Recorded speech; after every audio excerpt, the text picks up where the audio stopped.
Hi friends, ನಾನಿವತ್ತು ನಿಮ್ಮ ಮುಂದೆ ಒಂದು ಮರೆಯಲಾಗದ ನೆನಪಿನ ಕಥೆನ ತೊಗೊಂಡು ಬಂದಿದ್ದೀನಿ. ಸೊ ಎಷ್ಟು ಕೋಟಿ ಕೊಟ್ಟರೂ ಆ ಮೆಮೊರಿ ಮತ್ತೆ ಬರೋದಿಲ್ಲ ಅಂಥ ಒಂದು ನೆನಪಿನ ಕತೆ. ಅದು 1999ರ ಕೊನೆಯ ದಿನಗಳ ಒಂದು ಸುಂದರ ಸಾಧಾರಣ ಸಂಜೆ ಆಗಿತ್ತು. ಸಂಜೆ 4:15 ಆಗುತ್ತಿದ್ದಂತೆ ಶಾಲೆಯ ಗಂಟೆ ಬಾರಿಸುತ್ತಿದ್ದ ಆ ಶಬ್ದ ಇಡೀ ಪ್ರಪಂಚದಲ್ಲೇ ಅತ್ಯಂತ ಮಧುರವಾದ ಸಂಗೀತದಂತಿತ್ತು. ಬೆನ್ನ ಮೇಲಿದ್ದ ಭಾರವಾದ ಬ್ಯಾಗ್ ಹೊತ್ತು ಕಾಲುಗಳಿಗೆ ಚಪ್ಪಲಿ ಇಲ್ಲದಿದ್ದರೂ ಕಿಂಚಿತ್ತೂ ಆಯಾಸವಿಲ್ಲದೆ ಮಣ್ಣಿನ ದಾರಿಯಲ್ಲಿ ಕಲ್ಲುಗಳಿಗೆ ಕಾಲು ತಗುಲಿಸಿಕೊಂಡು ಮನೆಗೆ ಓಡುತ್ತಿದ್ದ ಆ ಕ್ಷಣಗಳು ಇಂದಿಗೂ ಕಣ್ಣಿಗೆ ಕಟ್ಟಿದಂತಿವೆ. ಮನೆಗೆ ಬಂದೊಡನೆ ಬ್ಯಾಗ್ ಮೂಲೆಯಲ್ಲಿ ಎಸೆದು ಅಮ್ಮ ಬಿಸಿಯಾಗಿ ಮಾಡಿಟ್ಟ ರಾಗಿ ಗಂಜಿ, ರಾಗಿ ಸೀಕು, ದೋಸೆಯನ್ನು ತಟ್ಟೆಗೆ ಹಾಕಿಸಿಕೊಂಡು ತಿನ್ನುವ ಆತುರ, ಅಮ್ಮ ತನ್ನ ಸೆರಗಿನಿಂದ ಮೂಗು ಒರೆಸಿ ಮೆಲ್ಲಗೆ ತಿನ್ನು ಎಂದು ತಲೆಯ ಸವರಿ ಮುದ್ದಾಡುತ್ತಿದ್ದ ಆ ಸ್ಪರ್ಶದಲ್ಲಿದ್ದ ಪ್ರೀತಿ ಇಂದು ಜಗತ್ತಿನ ಯಾವ ಸುಖದಲ್ಲೂ ಸಿಗ್ತಾ ಇಲ್ಲ. ಮನೆಯಲ್ಲಿ ಸ್ಮಾರ್ಟ್ಫೋನ್ ಇರಲಿಲ್ಲ, ವೈಫೈ ಇರಲಿಲ್ಲ, ಆದರೆ ಪ್ರತಿಯೊಬ್ಬರ ಹೃದಯದಲ್ಲೂ ಪ್ರೀತಿಯ ನೆಟ್ವರ್ಕ್ ಫುಲ್ ಇತ್ತು. ಸಂಜೆ 6 ಗಂಟೆಯಾದರೆ ಬೀದಿಯ ಪ್ರತಿಯೊಂದು ಮಗು ಹೊರಗೆ ಬರುತ್ತಿತ್ತು, ಬುಗುರಿ ಆಡುತ್ತಿತ್ತು. ಮರಕೋತಿ ಆಟ, ಕುಂಟೆಬಿಲ್ಲೆ, ಗೋಲಿ ಆಟ, ಕ್ರಿಕೆಟ್, ಬ್ಯಾಟ್ ಇಲ್ಲದಿದ್ದರೆ ಮರದ ತುಂಡೆ ಬ್ಯಾಟ್, ವಿಕೆಟ್ ಇಲ್ಲದಿದ್ದರೆ ಗೋಡೆಯ ಮೇಲೆ ಸೀಮೆ ಸುಣ್ಣದಿಂದ ಬಿಡಿಸಿದ 3 ಗೆರೆಗಳೇ ವಿಕೆಟ್. ಜಗಳ ಆಡುತ್ತಿದ್ದೆವು, ಮುನಿಸಿ ಮಾತು ಬಿಡುತ್ತಿದ್ದೆವು. ಆದರೆ 5 ನಿಮಿಷದಲ್ಲಿ ಮತ್ತೆ ಕೈ ಬೆರಳು ಜೋಡಿಸಿ ಒಂದಾಗುತ್ತಿದ್ದೆವು. ಅಲ್ಲಿ ಅಹಂಕಾರವಿರಲಿಲ್ಲ, ಬರೀ ಆ ಪ್ರಯತ್ನದ ಕಪಟವಿಲ್ಲದ ನಗುವಿತ್ತು. ರಾತ್ರಿ 8 ಗಂಟೆಗೆ ಇಡೀ ಕುಟುಂಬ ಒಂದೇ ಕಡೆ ಅಡುಗೆ ಮನೆಯಲ್ಲಿ ಅಥವಾ ಜಗುಲಿಯ ಮೇಲೆ ಕುಳಿತು ಊಟ ಮಾಡುತ್ತಿದ್ದೆವು. ಟಿವಿ ಇದ್ದರೂ ದೂರದರ್ಶನದ ಒಂದು ಚಾನಲ್ ಮಾತ್ರ ಭಾನುವಾರ ಸಂಜೆ ಬರುವ ಚಿತ್ರಹಾರ ಅಥವಾ ರಂಗೋಲಿ ಕಾರ್ಯಕ್ರಮಕ್ಕಾಗಿ ವಾರವಿಡೀ ಕಾಯುತ್ತಿದ್ದ ಆ ತಾಳ್ಮೆ ಈಗಿನ ಪೀಳಿಗೆಗೆ ಅರ್ಥವಾಗುವುದೇ ಇಲ್ಲ.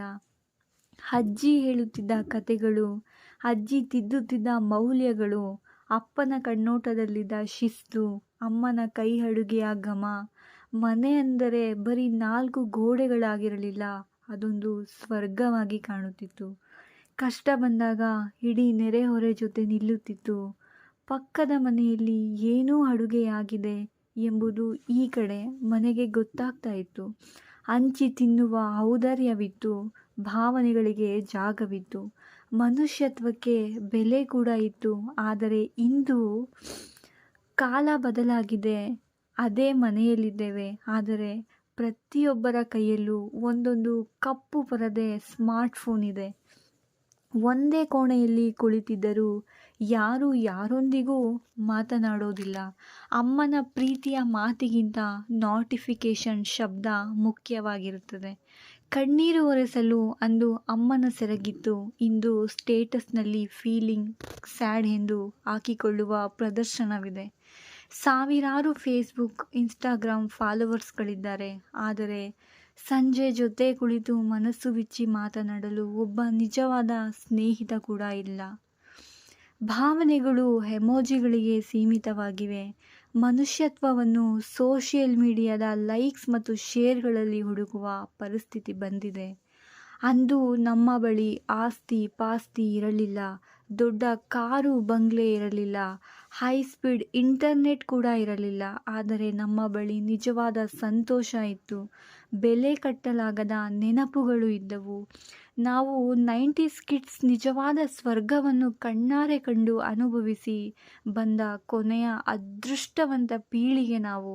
ಅದೊಂದಿತ್ತು ಕಾಲ, ಮತ್ತೆಂದೂ ಸಿಗದ ರತ್ನದಂತಹ ಕಾಲ ಅದು. ಬಾಲ್ಯದ ನೆನಪುಗಳು ಎಷ್ಟೇ ದೂರವಾದರೂ ಮನಸ್ಸಿನೊಳಗೆ ಅವು ಸದಾ ಹಸಿರಾಗಿಯೇ ಇರುತ್ತವೆ. ಮತ್ತೆ ಆ ದಿನಗಳು ಮರಳಿ ಬಾರದಿದ್ದರೂ ಅವು ಕೊಟ್ಟ ಸಂತೋಷ ಮಾತ್ರ ಎಂದಿಗೂ ಮರೆಯೋಕ್ಕೆ ಸಾಧ್ಯನೇ ಇಲ್ಲ. ಸೊ ನಾನು ಈ ಕಥೆನ ಓದಿ ನಿಮಗೆ ತಿಳಿಸೋಣ ಅಂತ ಬಂದೆ, ಆದರೆ ನನ್ನ ಕಣ್ಣಲ್ಲಿ ನೀರು ಬಂದುಬಿಡ್ತು. ಅಂಥ ಬಾಲ್ಯ, ಆ ನೆನಪು ಮತ್ತೆ ಅದು ಸಿಗೋಕ್ಕೆ ಸಾಧ್ಯನೇ ಇಲ್ಲ. ಅದನ್ನು ಮರೆಯೋಕ್ಕೆ ಸಾಧ್ಯನೂ ಇಲ್ಲ. ಆ ಒಂದು ಮೆಮೊರೀಸು ಇನ್ನು ನಮ್ಮ ಲೈಫಲ್ಲಿ ಅದು ಮತ್ತೆ ಖಂಡಿತ ಬರೋಕ್ಕೆ ಸಾಧ್ಯ ಇಲ್ಲ. ಯಾರಿಗೆಲ್ಲ ಈ ವಿಡಿಯೋ ಇಷ್ಟ ಆಗಿದೆಯೋ, ಸೊ ಯಾರು ಈ ವಿಡಿಯೋನ ನಿಜವಾಗ್ಲೂ ಪ್ಲೀಸ್ ಯಾರು ಸ್ಕಿಪ್ ಮಾಡದೆ ಕೊನೆವರೆಗೂ ನೋಡಿ.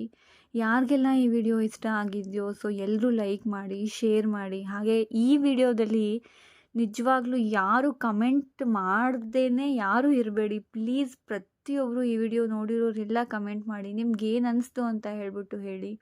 ಸೊ ಹಾಗೆ ಇನ್ನೂ ಯಾರೆಲ್ಲ ಸಬ್ಸ್ಕ್ರೈಬ್ ಮಾಡಿಲ್ಲ ಪ್ಲೀಸ್ ಸಬ್ಸ್ಕ್ರೈಬ್ ಮಾಡಿ.